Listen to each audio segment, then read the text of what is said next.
అదరకొట్టే కారం రంగు రుచి ఆచి కారం పొడి. ఎన్నికలంటే రాజకీయం ఒక్కటే కాదు, రాజకీయ పార్టీలు ప్రజలకు ఇచ్చే హామీలు కూడా. బీహార్ ఎన్నికల్లో అధికార ఎన్డీఏ కూటమి అధికార పీఠం కోసం పోరాడుతున్న మహాగఠ్ బంధన్ బీహారీలపై వరాల జల్లులు కురిపిస్తున్నాయి. తాము అధికారంలోకి వస్తే వేల కోట్ల రూపాయలను జన సంక్షేమం కోసం ఖర్చు చేస్తామని చెబుతున్నాయి. కానీ పవర్లోకి వచ్చాక ఏ ప్రభుత్వానికైనా ఉచిత పథకాల అమలు సాధ్యమవుతుందా? వాటికయ్యే ఖర్చు భారాన్ని సర్కార్ భరించగలుగుతుందా? అసలు హామీల అమలు భారం ఎలా ఉంటుందో ఊహించగలరా?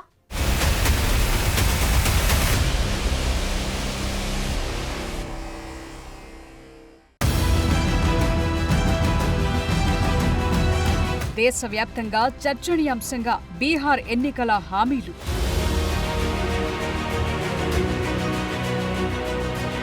గెలుపు కోసం వరాల జల్లు కురిపిస్తోన్న పార్టీలు మాఫీ చేయటంతో పాటు వడ్డీ లేని రుణాలు కూడా ఇస్తామన్నారు. అంతేకాదు 5 లక్షల వరకు బీమా సదుపాయం కల్పిస్తామన్నారు తేజస్వి. అయితే బీహార్లో జీవికా దీదీలు 10 లక్షల మంది వరకు ఉన్నారు. వాళ్లందరినీ పర్మనెంట్ చేసి నెలకు 30,000 చొప్పున వేతనాలు చెల్లిస్తే వేల కోట్ల భారం ప్రభుత్వంపై పడుతుందని చెప్తున్నారు. ఇండియా కూటమి ఇచ్చిన అతిపెద్ద హామీల్లో మరొకటి ఉద్యోగాల క్రమబద్ధీకరణ. కాంట్రాక్ట్ ఉద్యోగులందరినీ పర్మనెంట్ చేస్తామని హామీ ఇచ్చారు. ఇక మహిళా సంక్షేమం సాధికారత కోసం బేటీ మా అనే కొత్త పథకాలను ప్రారంభిస్తామన్నారు. మా అంటే మకాన్ అన్ ఆమ్దాని అంటే ఇల్లు, ఆహారం, ఆదాయం అందిస్తామని చెప్తున్నారు. ఇక స్వయం సహాయక బృందాలు పేదలు తీసుకున్న రుణాలపై 2 ఏళ్ల దాకా వడ్డీ మాఫీ చేయటం, వడ్డీ లేని రుణాలిస్తామని హామీ ఇచ్చారు. ఏబీసీ వర్గాలకు రిజర్వేషన్లు జనాభా నిష్పత్తికి అనుగుణంగా 50% పైగా పెంచుతామన్నారు. ప్రైవేట్ విద్యా సంస్థల్లోనూ రిజర్వేషన్లు అమలు చేస్తామని చెప్తోంది ఆర్జేడీ కాంగ్రెస్ కూటమి. ప్రతి కుటుంబానికి ఓ ప్రభుత్వ ఉద్యోగం కల్పిస్తామని కూడా హామీ ఇచ్చారు తేజస్వి యాదవ్.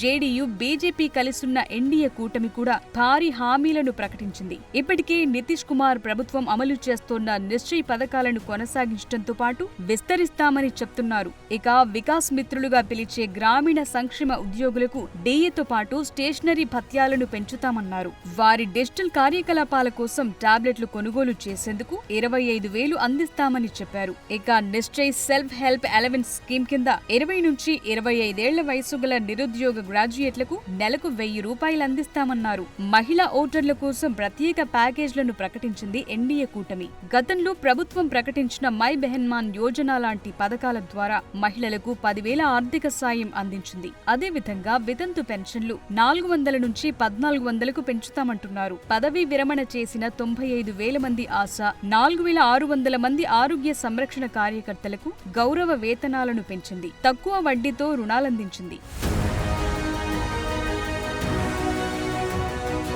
బీహార్ ఎన్నికల యుద్ధాన్ని గెలవాలంటే మహిళల ఓట్లే కీలకమని అన్ని పార్టీలు భావిస్తున్నాయి. నిజానికి రాష్ట్రంలో 3.5 కోట్ల మంది మహిళలు సంప్రదాయకంగా నితీష్ కుమార్ ఓటు బ్యాంకుగా ఉన్నారు. 2020 ఎన్నికల మాదిరిగానే ఈ ఎన్నికల్లోనూ కీ రోల్ పోషించనున్నారు. అందుకోసమే బీజేపీ ఆర్జేడీ కూటమి అందిస్తోన్న పథకాలను మించి మహిళా ఓటర్లను ఆకట్టుకునేలా ఆర్జేడీ హామీలను ప్రకటిస్తోంది. అయితే బీజేపీ మాత్రం ఈ హామీలపై విమర్శలు గుప్పిస్తోంది. ముఖ్యంగా దాదాపు 3 కోట్ల ఉద్యోగాలను సృష్టిస్తామనే హామీని ఆర్జేడీ ఎలా నెరవేర్చగలదని ప్రశ్నించింది. ఇవన్నీ అవగాహన లేమితో ఇస్తోన్న ఎన్నికల హామీలని కొట్టిపారేసింది. అయితే మహిళలకు 10,000 రూపాయలు పంపిణీ చేయటాన్ని ఓట్ల కోసం ఇస్తోన్న లంచమని విపక్షాలు విమర్శిస్తున్నాయి. కానీ ఎన్డీఏ కూటమి మాత్రం అది అప్పు అని చెప్తోంది. ఏదేమైనా ఒక్కటి మాత్రం వాస్తవం, బీహార్లో మహిళా ఓటర్లే కీలకం. 5 ఏళ్ల క్రితం బీజేపీ జేడీయూ కూటమి 60% పైగా సీట్లను కైవసం చేసుకుంది. వీటిలో మహిళా ఓటర్లు ఎక్కువగా ఉన్న నియోజకవర్గాలే ఉన్నాయి. అందుకోసమే ఆర్జేడీ కాంగ్రెస్ తో పాటు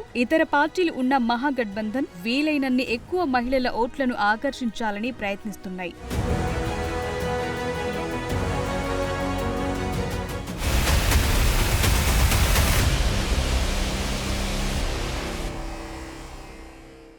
బీహార్లో రాజకీయ పార్టీలు ఓటర్లను ఆకట్టుకోవడంలో అస్సలు తగ్గట్లేదు.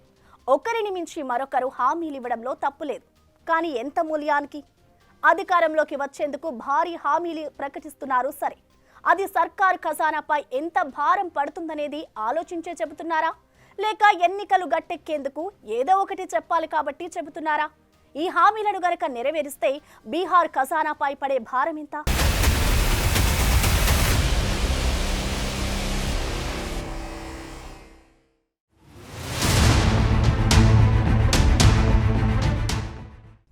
బీహార్ దేశంలోనే అత్యంత పేద రాష్ట్రం. సరైన ఉపాధి అవకాశాలు లేక భారీ స్థాయిలో వలసలను ఎదుర్కొంటోంది. పొట్ట చేతబట్టుకుని సౌత్ ఇండియా స్టేట్స్కొచ్చిన బీహారీలు లక్షల్లో ఉంటారు. అయితే ఈ ఎన్నికల సమయంలో అక్కడి రాజకీయ పార్టీలు ఓటర్లను ఆకట్టుకునేందుకు గుప్పిస్తోన్న హామీలపైనే ఇప్పుడు దేశం మొత్తం చర్చ నడుస్తోంది. కానీ ఇవి ఆచరణలో సాధ్యమేనా అనే ప్రశ్న కూడా తలెత్తుతోంది. ఎందుకంటే కొన్నేళ్లుగా బీహార్ బడ్జెట్లో నిర్దేశించిన ఆర్థిక లోటు లక్ష్యం నెరవేరటం లేదు. ఇలాంటి సమయంలో హామీల అమలు ఏ విధంగా సాధ్యమవుతుందనే చర్చ మొదలైంది. అయినప్పటికీ ఈ ఎన్నికల్లో పార్టీలు హామీల వరద పారిస్తున్నాయి. మహిళలకు నగదు బదిలీతో పాటు ఉచిత విద్యుత్, నిరుద్యోగ యువతకు ఆర్థిక సాయం, వృద్ధులకు అదనపు పెన్షన్ల లాంటివెన్నో ప్రకటించాయి.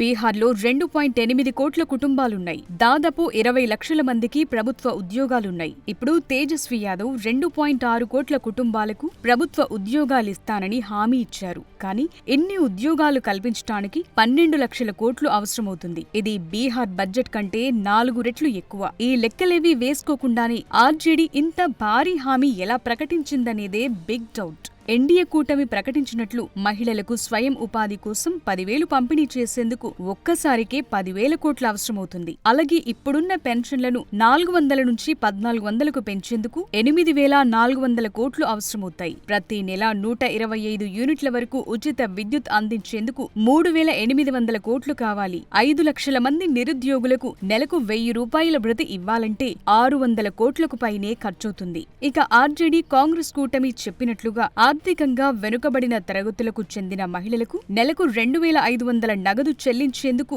30,000 కోట్లు అవసరమవుతాయి. నెలకు 200 యూనిట్ల ఉచిత విద్యుత్ అమలు చేయాలంటే 6,000 కోట్లు కావాలి. ఇక జనసూరజ్ పార్టీ పెన్షన్లను 400 నుంచి 2,000కు పెంచుతామని చెప్పింది. ఇందుకోసం 19,200 కోట్లు అవసరమవుతాయి. అయితే ఈ హామీలన్నింటినీ అమలు చేసేందుకు డబ్బు ఎక్కడ్నుంచొస్తుందనే ప్రశ్నకు మాత్రం ఏ రాజకీయ పార్టీ సమాధానం ఇవ్వటం లేదు.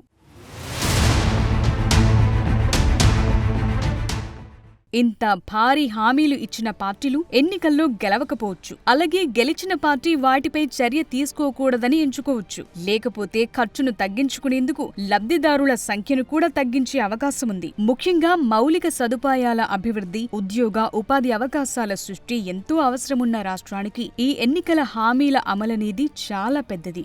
దేశంలో బీహార్ ఇప్పుడు పేద రాష్ట్రం. దాని ఎన్డీఎస్పీ 1,70,000 లోపే ఉంది. ఇది మిగతా రాష్ట్రాల కన్నా చాలా తక్కువ. మరోవైపు ఉద్యోగాల కోసం బీహార్ ప్రజలు ఇతర రాష్ట్రాలకు సామూహికంగా వలస వెడుతున్నారు. ఫలితంగా అత్యల్ప కార్మిక శక్తి భాగస్వామ్య రేట్ని కలిగి ఉంది. ప్రస్తుతం బీహార్ ప్రజలు ఉద్యోగాలు, ఉపాధి అవకాశాల కోసం ఎదురు చూస్తున్నారు. గతేడాది రాష్ట్రంలో అత్యధిక సంఖ్యలో 23 లక్షల మంది ఈ శ్రమ్ పోర్టల్లో రిజిస్ట్రేషన్ చేసుకోవటమే బిగ్ ఎగ్జాంపుల్.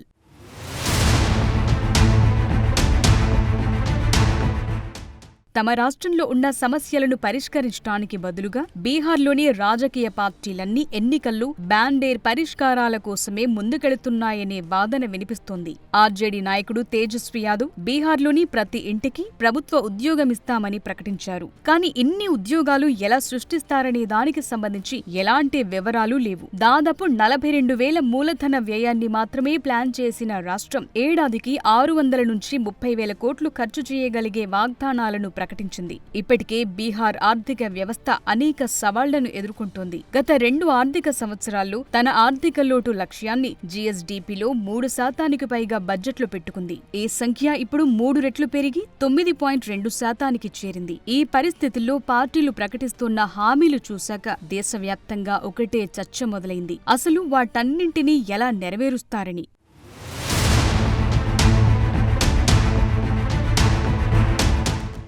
ఏదేమైనా ఇంకొన్ని రోజుల్లోనే బీహార్లో ఎన్నికలు జరగనున్నాయి. నవంబర్ 14న ఫలితాలొస్తాయి. కీలక పొత్తుల్లో బీజేపీ, జేడీయూ, ఎన్డీఏ కూటమిగా బరిలో ఉన్నాయి. మరోవైపు ఆర్జేడీ, కాంగ్రెస్ నేతృత్వంలో మహాగఠబంధన్ పోటీలో ఉంది. రాజకీయ వ్యూహకర్త ప్రశాంత్ కిషోర్ స్థాపించిన కొత్త పార్టీ జనసూరజ్ పార్టీ కూడా గ్రౌండ్లోకి దిగింది. దాంతో బీహార్ ఎన్నికల్లో ట్రయాంగిల్ ఫైట్ కొనసాగనుంది. మరి పార్టీలు ఇచ్చిన హామీలను నమ్మి ఏ పార్టీకి జనం పట్టం కడతారనేది ఇంకొద్ది రోజుల్లోనే తేలిపోతుంది.